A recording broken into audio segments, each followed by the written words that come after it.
people want, you have a hard time putting it over. But today, the majority of people is becoming more aware of this.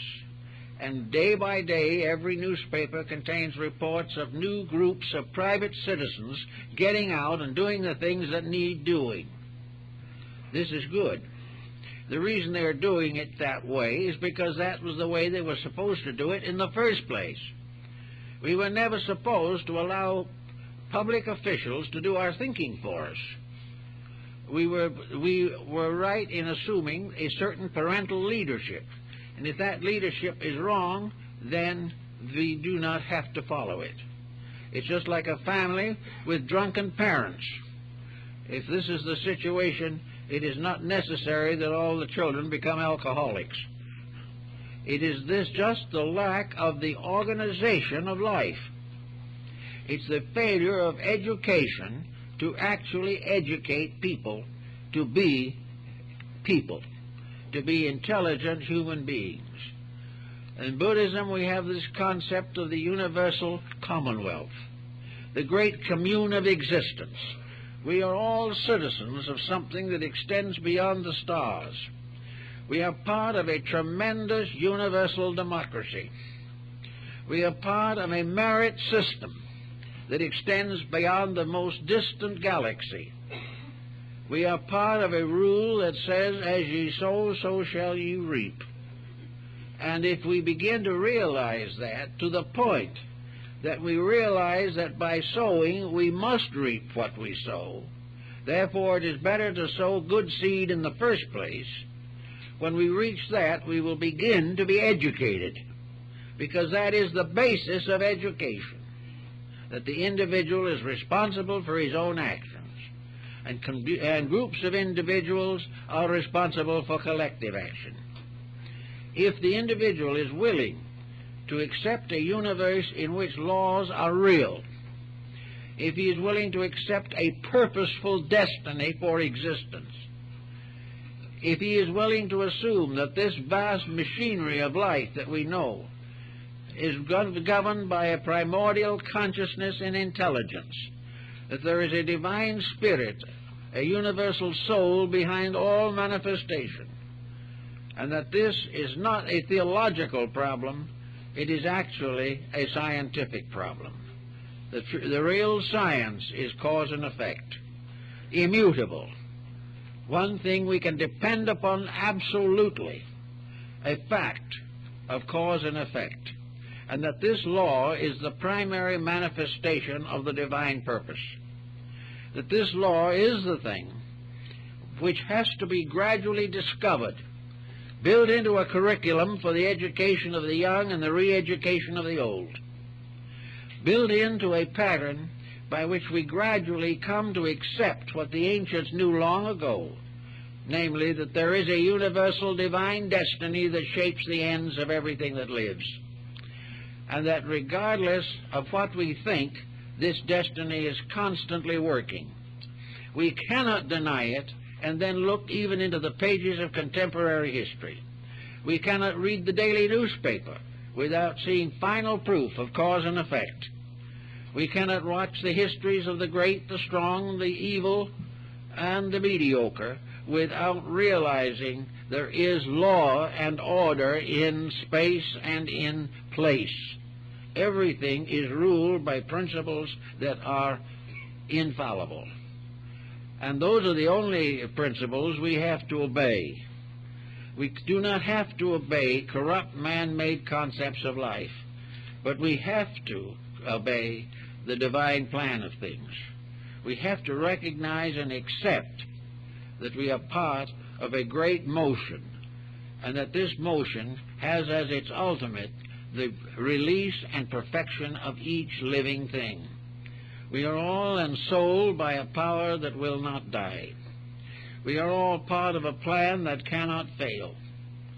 And our great securities and our great hopes and our great fulfillments lie in the acceptance of our proper destiny. And where in the world are we going to go unless these facts become part of the basic training of every child that comes into this world? Why are we going to hope that we can sow in corruption and reap in security. We can't do it. Everything has to be according to its own rules.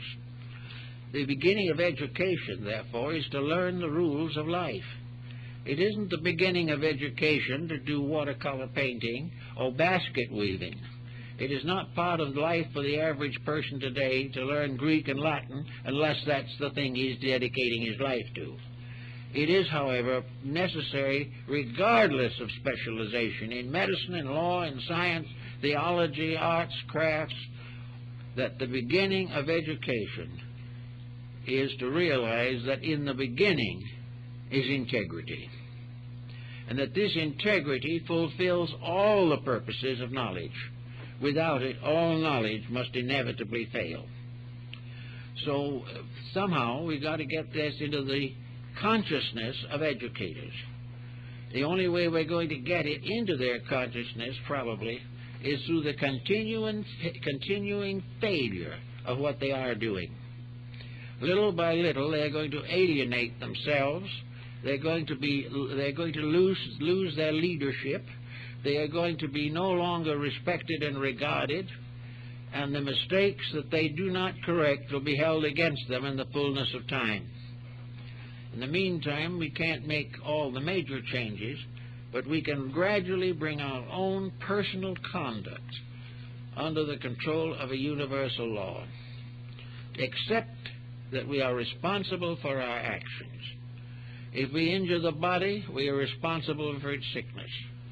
If we injure the neighbor, we are responsible for social and local crime. If we do one thing or another which damages, hurts, aids the evil things of life, we are responsible for the results. If we drive the car with too much alcohol, we are responsible for the tragedy that follows. There is no such a thing as constructive irresponsibility. There is no way in which we can do just as we please, no matter how selfish it is, in a world in which we must do just what is right, or all is trouble for all concerned. In the last 50, 75 years, there's been a very serious deterioration in world integrities. This deterioration is the result of the gradual elevation of industry and economics. We are now living under a profit system in which the profits, unfortunately, are not very substantial. Little by little, a materialism, which was never real in the first place, is going to fail us utterly. This is not going to end in poverty for all concerned. It is going to end in a greater security and a greater participation in universal benefits than we have ever known. If we can get the things straightened out, we will never have to put a man in jail for stealing a loaf of bread. We will never be forced to the various corrective methods that we use now, which are simply compensation for the mistakes we make. We have to get into the entire educational system gradually, and in our own hearts and minds first. From there we have to work. The realization that it is perfectly obvious and evident that the plan is succeeding. The failure lies in our inability to decide what is success. We are gradually succeeding, but we are growing the hard way. We are forcing situations so that we must grow by disillusionment, when in reality, by clinging to the facts and the principles and the integrities to begin with, we grow not with disillusionment, but with increasing realization of the eternal providence and its benevolence. Therefore, we don't have to work with these problems as best we can. But one of the things that's got to be done is to realize that education is impossible without a concept of universal purpose. That no one can be educated who simply thinks in terms of one little lifespan and how he can accumulate as much as possible to leave to someone who doesn't deserve it. We have to have a better vision. And as we have a better vision, we will have better health and live longer. We are destroying ourselves by wrong attitudes, and no one can save us from them but ourselves.